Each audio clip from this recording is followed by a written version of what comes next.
Chapter 4, Section 4 talks about plant cell organelles. So we mentioned that there are certain organelles that only animals cells have in Chapter 4, Section 3, and in this one we have 3 different organelles that only plants will have. So the first one is a cell wall, which is going to be located outside of the cell membrane.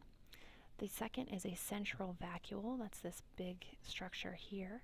And the third is plastids, and there are different types of plastids. The most common one, which we're going to focus on, are chloroplasts. So a cell wall's job is to protect the cell. It's going to help to give shape and structural support, and as I mentioned before, it actually is outside of the cell membrane. And that's just going to help to give it some strength, rigidity, and it's made of cellulose and proteins, which help to keep it strong.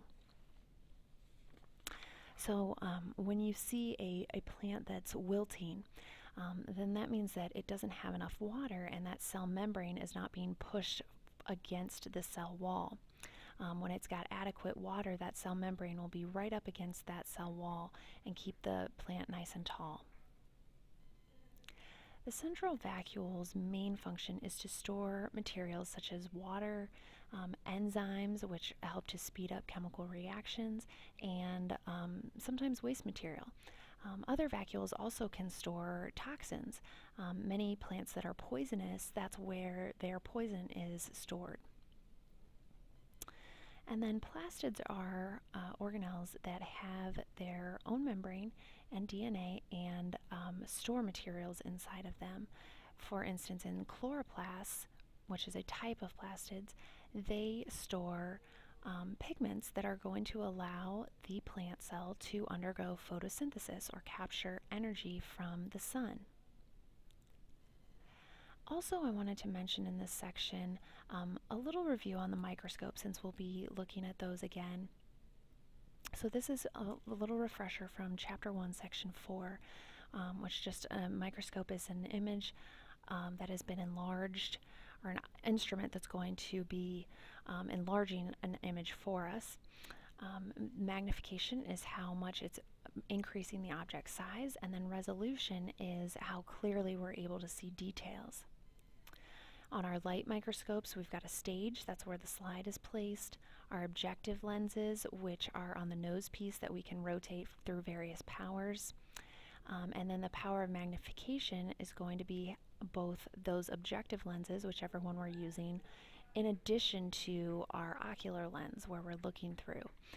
So like our high power is 40x on our ocular or on our objective lens, and our ocular lenses are 10x. So when you multiply those two together, we're getting 400 times the size of our original object when we're using our high power objective lens.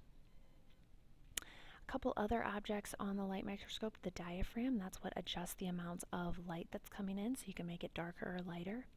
And then the coarse adjustment and the fine adjustment. The coarse adjustment is the bigger knob that's going to allow you to really get the specimen in focus, and then the fine adjustment is going to help to get those little details in focus.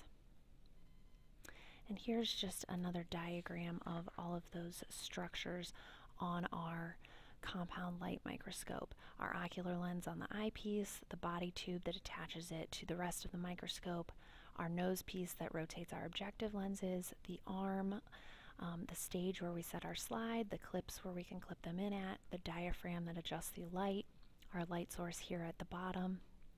The coarse adjustment is the larger knob, and the fine adjustment is the smaller knob, and they're all attached to the base. And finally, electron microscopes, which instead of using light, they shoot a beam of electrons at our image to enlarge it. And with that, we can only use non-living specimens. So they are more powerful than light microscopes, but you have to use non-living specimens. And there's two main types: the transmission electron microscope and the scanning electron microscope.